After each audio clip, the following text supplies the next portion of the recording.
Peacemaker Season 2. Are my number one. What an episode, honestly. Just, wow.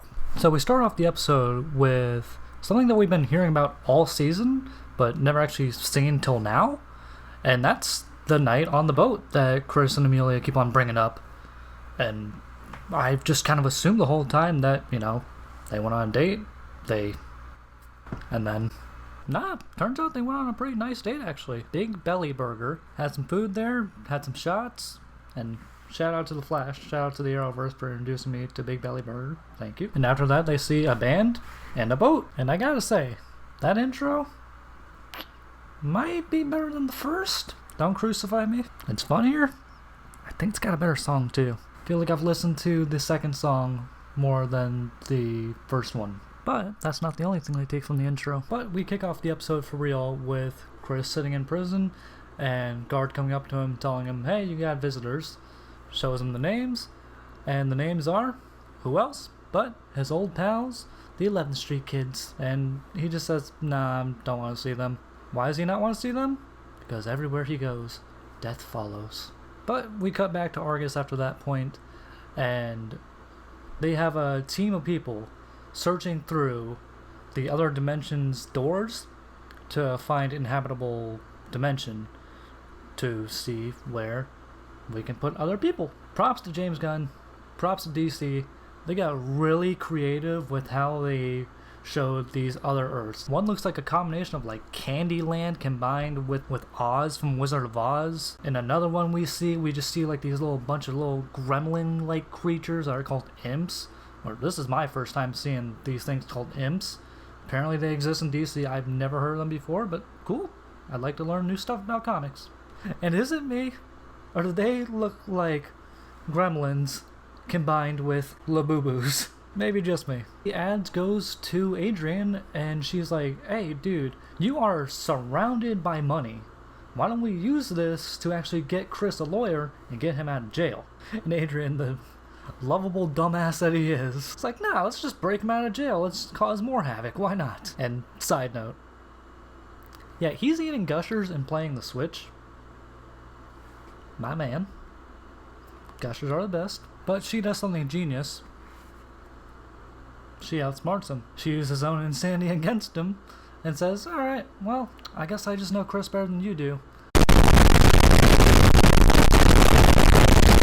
So they gather up enough drug money to get Chris out of prison, get his bail, and he wants nothing to do with them. But we cut back to Argus, and we see that they're just losing people non-stop, going in and out of these dimensions, trying to find a place to salvage for another Earth, essentially. But Sasha's a cyborg, she ain't feeling. Rick Flag's trying to convince the government, convince the secretary, that we take metahumans, and we put them in their own little dimension where they can't harm anyone, similar to Earth's living conditions, but calling it Planet Salvation. But a little, dictatory. I don't know. Might remind me of someone. I don't know who. All around me are So Sasha tells Harcourt to meet up with her at Big Belly Burger, and they talk over what's going on. And they realize this ain't what they signed up for, and kind of realize, hey, we're kind of in the same mindset here. We just never really realized it. I got a friend that you could talk to, thinking about starting a business, and what that business is, we find out later. And Amelia finds the ticket from the night on the boat, and it was a nice date. It was a pretty dope concert, honestly. Here, the moment they kiss, and she realizes it was a mistake and runs off. And I thought it was a lot more than what it was. It was built up to be a lot more. Starting off with Ads and her wife, they gotta break up. It's a mature breakup. It's a well-acted scene. It's a well-written scene. Props to the actors, props to the writers. But it was just kind of my least favorite part of the season, so I was kind of like, it doesn't really hit that hard for me. So Sasha, Harcourt, and Economist track down Peacemaker, and Economist, I love you, man, but you are the worst distractor ever. That was quite possibly one of the most awkwardly funny distractions I have ever seen in any piece of entertainment. So we go from emotional to comedy to emotional again in the best scene of the episode. 11th Street Kids they corner Chris in such an emotional scene where they're all just pouring their hearts out to each other, and it's so well acted, it's so well directed. You kind of just forget for a second that you're watching a show, and because it feels just so real. It's a deep dive into the character's psyches, and if you haven't seen it, watch it. It's so good. We get a beautiful emotional heart-to-heart with Amelia and Chris, where she finally tells him, like, hey dude, I've been putting up a wall this entire time. You mean a lot to me.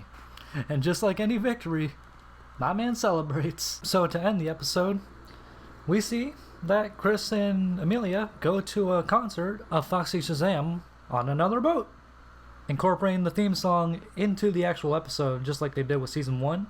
And might I say, very clever way to do it. So we find out they start a business with the blood money that Vigilante had just lying around in his basement, putting it to good use and having more members added to the team. We get Flurry, we get Sasha, and we get, surprisingly, Judo Masters on the team too. They start a company where I thought it was going to be Star Labs, but it's called Checkmate.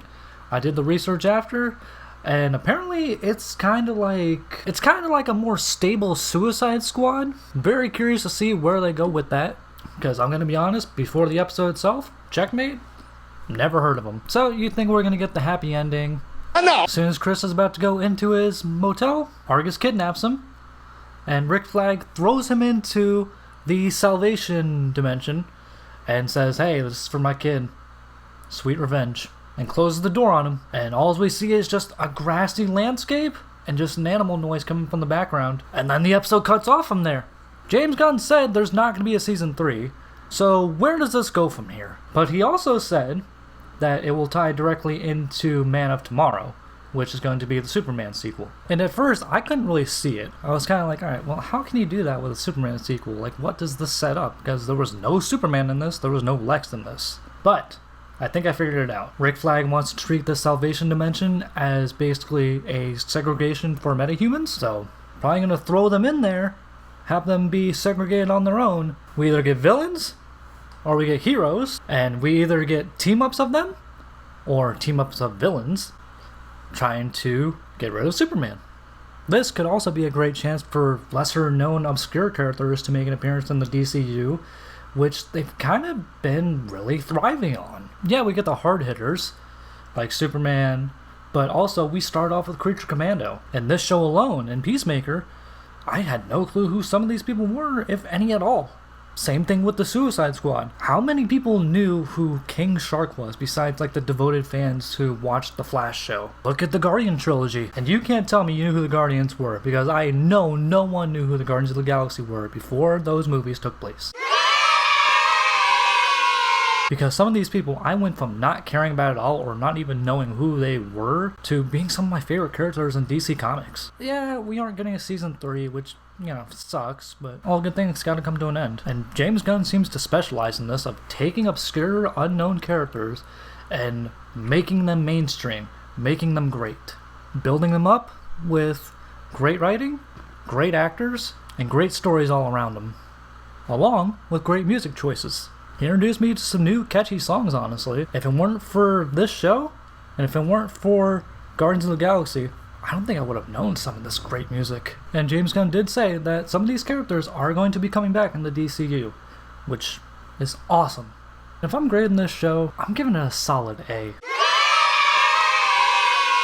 This show was great. Am I sad it's over?